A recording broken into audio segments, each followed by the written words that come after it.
Hello, friends, and welcome to the Liz Moody podcast. There's something that I have been thinking about a lot lately, which is why friendship today is struggling so much. I know so few people who are really satisfied with their friendship situation, and the data all support this. Loneliness is going up, social isolation is going up, and there are a few problems that have jumped out to me, and I want to talk about them today and some fixes because, frankly, life is too hard to not have friends. We are social creatures, and too many of us are getting friendship, this key social connection, wrong. And I know that you have quite literally never heard me say this before, but the world's longest study of human beings found that the single greatest predictor of health and happiness is the quality of our relationships. So research validates that our friendships do not just feel important, they matter hugely to us feeling good and for us living long, healthy lives. And friendship is not in a good place. I get to talk to you guys all of the time, and over I hear about how unhappy you are with your friendships, how you wish you had more close friends or more of a feeling of community. And the stats here are really scary. Loneliness rates have doubled since the 1980s. 1 in 2 adults report regularly feeling lonely. All of which is to say, this is a cultural issue. This is not an individual failing. There is something going on here. There is nothing wrong with you, although you can take steps that will make a huge difference, which we will definitely be getting into in this episode. I have noticed a few things that feel unique to this particular moment in time that I want to talk about with you guys today. And then for each one, I will share some actionable steps to help. So, problem 1. So many of us feel like we have no free time between going to work and making dinner and doing laundry and grocery shopping and going to the gym and taking care of kids if we have any. And yes, we are scrolling in a lot of the time that we have left over, but I don't think it's as easy as get off your phone and hang out with your friends, because often we're scrolling in like 10 minutes here, 10 minutes there, or we're scrolling at the end of the day when we are too exhausted to make conversation. And this leads into the next problem, which is proximity. We used to live in community with family, a 5 to 10 minute walk maximum from all of our friends, from pretty much everybody that we knew in our entire lives. And I don't know about you, but my friends are spread out all over the literal world. I am a 10-hour plane flight from many of my friends. Building relationships, building community takes so much more time than we think. And a lot of us move to a place and a year passes and we feel like we don't have the deep connections that we want. And we feel like something is wrong with the place or with us. And then we move again. And so few of us consider community when we're making these moves. We are so much more likely to prioritize a job or weather or a nice house than being proximate to our friends, to our community. Even being a 20-minute drive from our friends makes a huge difference. Being able to pop in on our friends, to stop in and say hi for a few minutes without the pressure of it being a proper dinner that's been scheduled months in advance on the calendar, that popping in, that casual energy is hugely conducive to friendship. Both of these point to a greater problem. We are not living life with our friends. We are getting together with our friends to report on the lives that we are living separately. Tell me if this sounds familiar to you. You get dinner with a friend and you go down a checklist. How's your work? How's your partner doing? What ended up happening with that fight you had? You had a vacation planned, right? How did that end up going? And that not only doesn't feel very satisfying in the moment, but it actually doesn't create any new memories, which is key to feeling connected to somebody and enjoying spending time with them. You know that feeling when past you made plans and then present you really resents that you actually have to go to that dinner or meet up with that person? I think a lot of that is due to this reporting nature. It's not actually that fun to give a report on the state of your life. It also leads into drama and venting, often because we simply are grasping for things to talk about, to connect on. And research shows that venting actually makes us feel worse, not better. And then we associate, oh, when I hang out with this person, I feel worse. Why would we want to prioritize that? Why would we want to make time for that when we're tired? The good news is that there are 2 things that we can do that solve for most of these things in one fell swoop. One is really easy and one is harder. So let's start with the easy. This is one of my all-time favorite friendship tips. Do chores with friends. Live life with friends. You know you need to work out. Go to the gym with a friend. Go for a hike with a friend. Take a workout class with a friend. And beyond that, do the rest of your chores with your friends. Go to the DMV together. Go grocery shopping together, and then do a meal prep session at one person's house. This solves for the time problem because instead of squeezing friendship into available moments around the commitments that you already have, you are habit stacking your friendships into your to-do list. If you grocery shop and meal prep with friends, you make a boring task way easier. You end up with closer friendships, and you have a bunch of healthy food to eat all week long. It also gives you experiences to have together, whether it is laughing over that thing that happened at the DMV or how hard that one cookbook recipe was to follow. It gives you challenges to overcome together. All of these things tell your brain, hey, there is something new here. This is worth remembering, which is the basis of my novelty rule, which makes your time together feel more satisfying and bleed together less than a million of the same dinners or cocktail catch-ups. Speaking of, let's talk about novelty in friendships. We need more novelty in our friendships. And I don't mean we need to add in more different people. I mean, we need to add in more interesting inputs. We need to add in challenges and adventures and make real memories with our friends. I am such a huge fan of trips with friends for this reason. I have a theory that every new place that you go with a person, you exponentially deepen the friendship. But it tracks with neuroscience because a weekend spent in a new location imprints on our brain that much more. I have friends that I literally see once or twice a year, but during that time, we are all off our phones. We are all in a new location together. We are kayaking or going line dancing or climbing a mountain. And we've spent literally like a week or two together total if you add it all up. But because that time was so intentional, because we were doing novel activities, because we were so present, they're some of my closest friendships. And if you can't do a trip, try something new in your hometown. Take an improv class or go to a show or play a new game together. Try a new conversation card deck. Anything to just break our brain out of that reporting mode into the we are building new memories together mode. This helps with the time thing too. We put so much pressure on the quantity of time that we put into our friendships. We need to meet up this often. We need to text and call and voice note this often.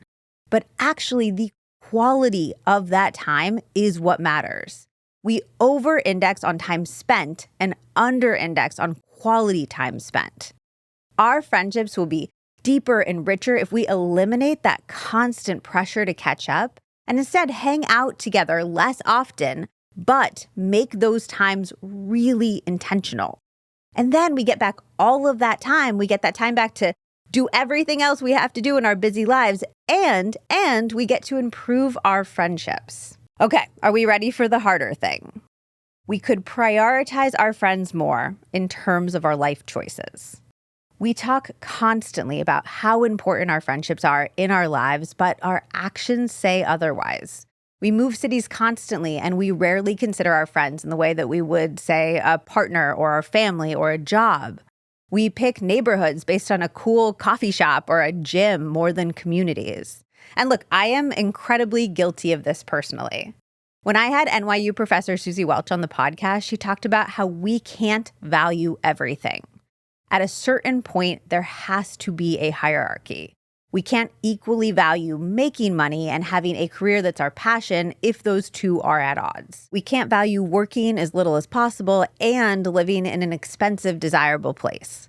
I've talked to a number of people who have made communal living work, and one of the top things that they always share is the sacrifices that they had to make along the way. Almost all of them compromised on location, on type or size or luxuriousness of home.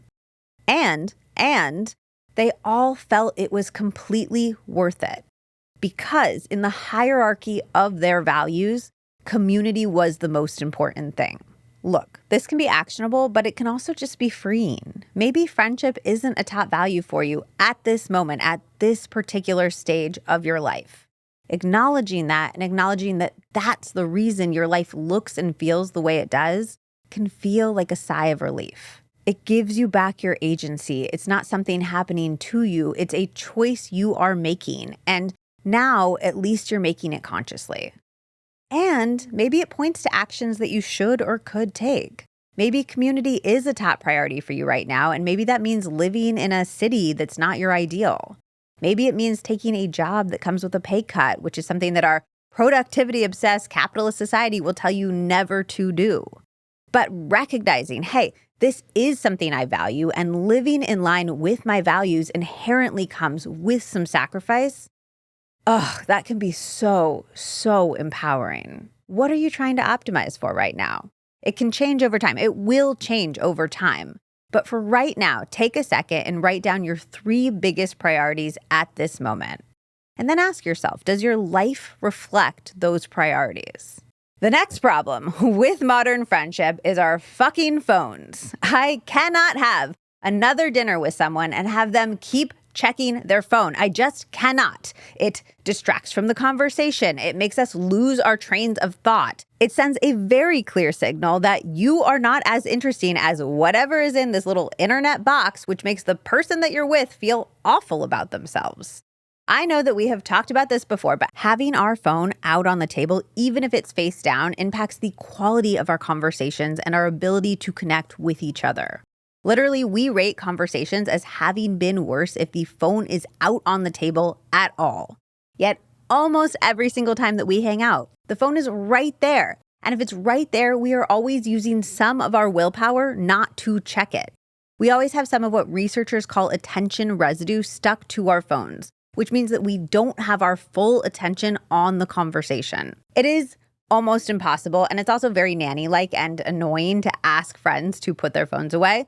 So what I have found works much, much better is intentionally scheduling activities where it is impossible to be on your phone. A weekend getaway to a cabin where there's no service, a movie or a play, a workout class. I love going on hikes with friends, and I only recently realized it's because phones are almost always put away, both so that you don't trip and fall off a cliff and die, and also just because there is usually no service. I do think there are some small ways that phones can be good-ish, good proximate in friendships. I go back and forth on this, but I do think that being able to keep loose track of your friends' lives on social media is helpful, especially if you can use it as a jumping off point for conversation or like a way to keep in touch. But also, I had a friend who went off social media completely, and she was so worried about missing her friends' big life events. But what actually happened was they ended up texting her personally when something happened. It made her feel so much more connected to them than getting the update from an Instagram story along with everybody else. So I don't know. I don't even know if that is a win. And also that leads me to my next problem with modern friendship, which social media is very much involved in. We are more focused on perception than we have ever been before. This plays out in a number of different ways. One, very obviously, we curate our lives online. This clearly impacts the ways that we hang out with our friends, with the way that we are perceived taking center stage in a way that it never used to. The whole thing of like themed bachelorettes with the outfit list, that never used to be a thing before social media. We are spending more time than we ever have before in history trying to look like we are having fun. And the flip side of that is that when we scroll, we see all of these moments that other people have designed to look like they are having the maximum amount of fun possible. And then we compare our lives to that. So we're having less fun in the moment because part of our attention is focused on the appearance of fun. And we're comparing ourselves to all these people we perceive to be having fun. So we think that our lives are less fun overall in that comparison. It is incredibly insidious, and it means that we have less time to just really connect and enjoy our relationships. And even when we are connecting and enjoying, we're much more inclined to compare ourselves and our relationships to what we perceive other people to be doing and feel worse about our situation as a result. A lot of us are also chasing quantity over quality, which I personally think is a result of this perception element that snuck into our relationships. But despite all of the huge group vacations that you see online, research shows that we only can handle 3 to 5 very close, emotionally supportive, deep relationships. A lot of us think that we are supposed to have more. We're supposed to have this big birthday party worth of friends. So we both attempt to spend time with all of these people, which spreads us super thin and doesn't allow us to cultivate true, deep friendship with a few people. And it makes us feel bad about the beautiful friendships that we do have. This goes back to what I was saying earlier about spending a little intentional time with people instead of spending a lot of unintentional time. Have intentional friends, a few friends that let you be your most authentic self, that make you feel the way that you want to feel. That is worth so much more than being able to fill up a huge party. And it's literally what our brain is designed to handle. 3 to 5 close friends. It is all you need. It is not as many as you think. And then the last way that this constant awareness of being perceived has impacted our friendships is that because we are exposed to the most impressive version of everyone that we know online, I think we have really trained ourselves out of being truly vulnerable. We've been trained into trying to look the best, to thrive at work, to thrive in our partnerships. And I think that seeps into us not truly expressing what we are struggling with in our friendships. And yes, we do complain or we vent like we talked about earlier, which I don't think is ideal. But venting is also not particularly deep or vulnerable. We get into these tracks of safe things to share, the things that we complain about over and over. And we don't want to show the things that we're really scared about, that we'll never have a life that feels good, that we married the wrong person, that we regret having kids or not having kids, that we talk to ourselves with true hatred and vitriol every single day of our lives. We have more exposure to how other people are living their lives than we have ever before at any point in history. Of course, we compare ourselves to other people more than we ever have before in history. Of course, we're more scared to come up short, that our life or our choices aren't good enough. Of course, it's scary to share our true vulnerabilities with our friends. But all of this is why it's so important to share them.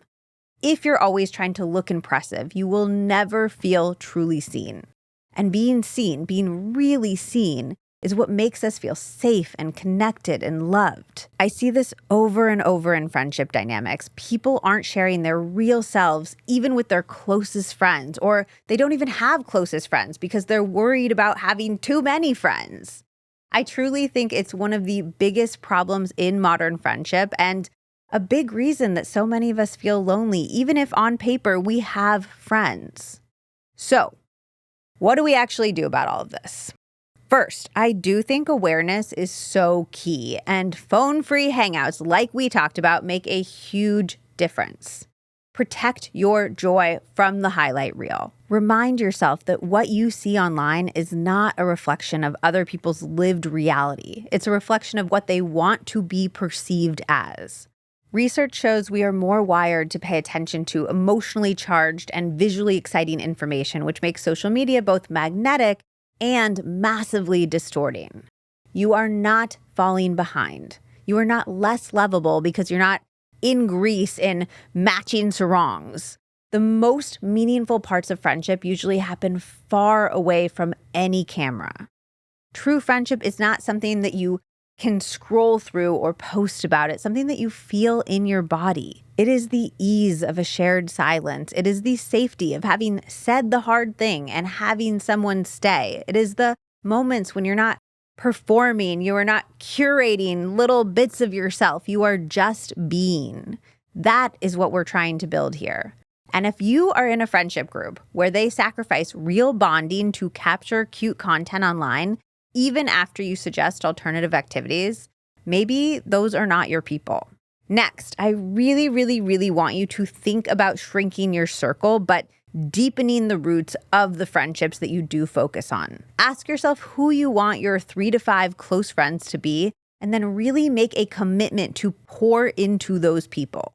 Text them with updates, schedule phone-free hangout times, plan group trips, get invested in their lives, and let them get invested in yours. Emotional investment is what builds closeness, and it is a far better predictor of long-term happiness than how many people you can make the reservation for your birthday dinner for. And those are the people that you really want to get your vulnerability reps in with. Researchers have shown that vulnerability is a skill. It is something that we practice and get good at with time.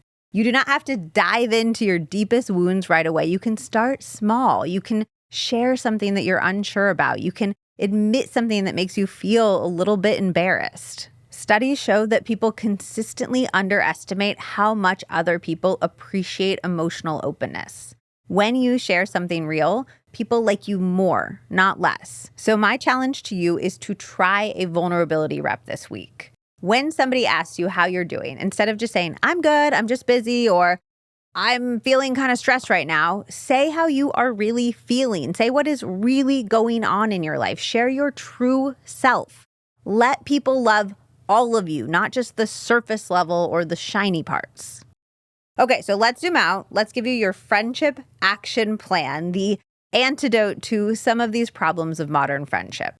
Start by folding friendship into your existing life. Have it stack your errands, your workouts, your chores with your friends to make time without having to add more things into your life. Next, add novelty, whether that is a new class, a trip, a game night. Shift from reporting on your life to living your life with your friends. Get honest about your values. If community is one of them, make decisions that reflect that, even if it means some trade-offs. Choose quality over quantity. Pick your 3 to 5 people, less people than you think, and invest in those people deeply.